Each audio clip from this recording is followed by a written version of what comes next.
Hi. இந்த செக்ஷன்ல நம்ம நெக்ஸ்ட் 5 டாபிக்ஸ் என்னன்னு படிப்போம். இதுல ஃபர்ஸ்ட் என்னன்னா இந்த சர்க்குலர் ஃபிஃப்த். ஸோ சர்க்குலர் ஃபிஃப்த்ன்றது என்னன்னா ஒரு மேஜர் ஸ்கேல் எப்படி ஒரு மைனர் ஸ்கேலோட ரிலேட்டிவ் ஆகுது, அதுக்கப்புறம் அதோட கீ சிக்னேச்சர்ஸ்லாம் என்ன, இந்த மாதிரி படிக்கிறது தான் சர்க்குலர் ஃபிஃப்த். கிரேட் 1 பொறுத்தவரை நம்ம வெறும் F, C and G scale மட்டும் தான் படிக்க போறோம். அதோட ரிலேட்டிவ் மைனர் அதை பற்றிலாம் நம்ம இதுல படிக்க போறது இல்லை. பேசிக்கா என்னன்னா சர்க்குலர் ஃபிஃப்த்ன்றது ஒரு கீல இருந்து perfect fifth. Example C note இருக்கு, சில இருந்து பர்ஃபெக்ட் ஃபிஃப்த்ன்ற நோட் வந்து ஜி. ஸோ இதை பற்றிலாம் நம்ம நெக்ஸ்ட் வர கிரேட்ல தெளிவா பிரீஃபா படிப்போம். கிரேட் 1 பொறுத்தவரை C, F and G. So C மேஜருக்கு no flat, no sharp. F மேஜருக்கு B flat and then G மேஜருக்கு எஃப் ஷார்ப். இது வந்து கீ சிக்னேச்சர். ஸோ சி மேஜருக்கு no sharp, no flat. F மேஜருக்கு B flat key signature. G மேஜருக்கு F sharp key signature. Next topic என்னன்னா arpeggios. So நம்ம tonic ட்ரையர்லாம் என்னன்னு பார்த்தோம் இல்லையா? ஸோ டானிக் ட்ரையர்ல இருந்து எப்படி ஆர்பிஜியோஸ் வருதுன்னு இதுல பார்ப்போம்.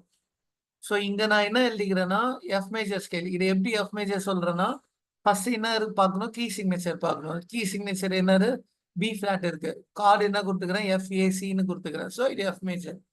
ஸோ ஆர்பிஜியோஸ் எப்படி வாசிப்போம்னா ஃபர்ஸ்ட் எஃப் நோட் வாசிப்பாங்க, A note, C note and then F அப்படியே ரிவர்ஸ்ல. ஸோ கார்ட்ஸ்ன்றது சேர்த்து வாசிப்போம், ஆர்பிஜியோஸ்ன்றது ஸ்பிளிட் பண்ணி வாசிப்போம். ஸோ இங்க என்ன கொடுத்துக்கிறாங்கன்னா F major going up and down. So F A C, F C A F. So going up and down. So இங்க கொடுத்துருக்கிற எக்ஸாம்பிள் வந்து எஃப் மேஜர் ஆர்பிஜியோ. ஸோ இதே மாதிரி தான் வேற ஸ்கேலுக்கும் படிப்போம். சி மேஜர்னா C E G C and then G E C. So இந்த மாதிரி படிப்போம். ஸோ இங்க இன்னொன்னு கொடுத்துக்கிறேன், என்ன கொடுத்துக்கிறேன்னா F major going down then up. So down then அப்னா ஃபர்ஸ்ட் மேல இருக்கிற எஃப் எழுதிட்டு அண்ட் தென் ரிவர்ஸ்ல அந்த டானிக் ட்ரையர் எழுதிட்டு and then going up. So இது வந்து going down then up. Next என்ன டாபிக்னா grouping notes and beaming powers.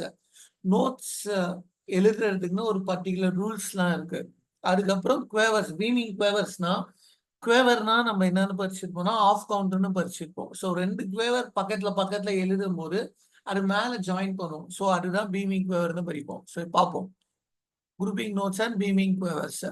So இங்க வந்து 4-4ன்னு இருக்கு இல்லையா, joining up quavers is call beaming. இங்க குவேவர்ஸ் இருக்கு. ஸோ இங்க வந்து 4 நோட்டும் ஜாயின் பண்ணியிருக்கிறேன். இந்த மாதிரி தனியா இங்க இருக்கிற மாதிரி தனியா வரையாம பக்கத்துல இருக்கிறதுனால சேர்த்து வரைகிறேன். ஸோ இதுதான் பீமிங் குவேவர்ஸ். இங்க ரூல் என்னன்னா குரூப்பிங் நோட்ஸுக்கு ரூல் என்னன்னா 4-4 பொறுத்தவரை 2 and 3 நடுவுல ஒரு ஹிடன் பார் லைன் இருக்குன்னு அர்த்தம். அதாவது 1 2 3 4 இல்லையா? ஸோ இங்க வந்து இந்த இந்த இந்த 4 குவேவரையும் இந்த 2 குவேவரையும் அவங்க வந்து சேர்த்து எழுதல. ஏன்னா 2 and 3 நடுவுல ஹிடன் பார் லைன் இருக்குன்னு அர்த்தம். ஸோ அதனாலதான் இது ஒரு ரூல்ஸ். இங்கேயும் பாத்தீங்கன்னா 2 and 3 2 தனியா, நெக்ஸ்ட் 3-4 தனியா ஒரு ரெஸ்ட் வரைஞ்சி இருக்கிறாங்க. ஸோ இந்த ரூல்ஸ் பத்தி நம்ம படிப்போம். இன்னொரு ரூல் என்ன இருக்குன்னா 3-4ல மினிமம் ரெஸ்ட் யூஸ் பண்ணக்கூடாது. ஸோ அது படிப்போம். ஸோ இதுதான் grouping notes and beaming quavers. So beaming குவேவர்ஸ்லாம் இந்த மாதிரி சேர்த்து எழுதுறது தான் beaming quavers. Next topic grouping rest. So இதுதான். ஸோ 4-4 பொறுத்தவரை இங்க ஒரு 4 ஹோல் ரெஸ்ட் தான் யூஸ் பண்ணணும். ஒரு பார் ஃபுல்லா காலியா இருந்தா so semibreve rest are usually put in the middle of any empty bar. So ஒரு பார் ஃபுல்லா காலியா இருந்தா அது whole rest. So semibreve rest தான் யூஸ் பண்ணுவோம்.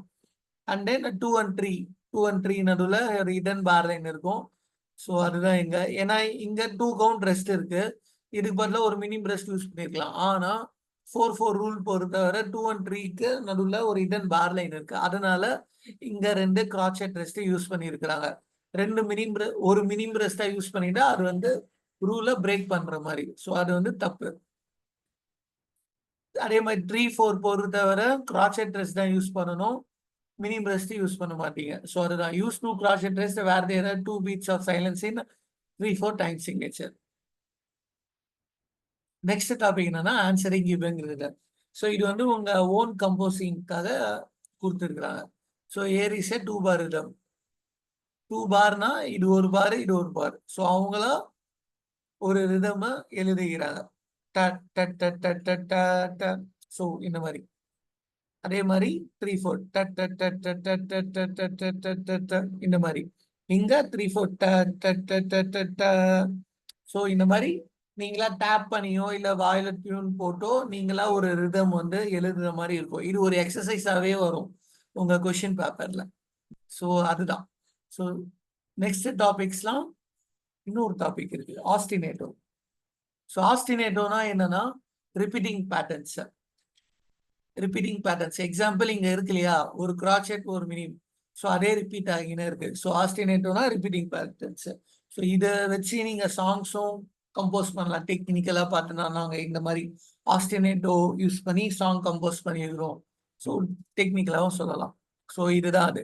And ostinato is a pattern of notes that repeats over and over again in a piece.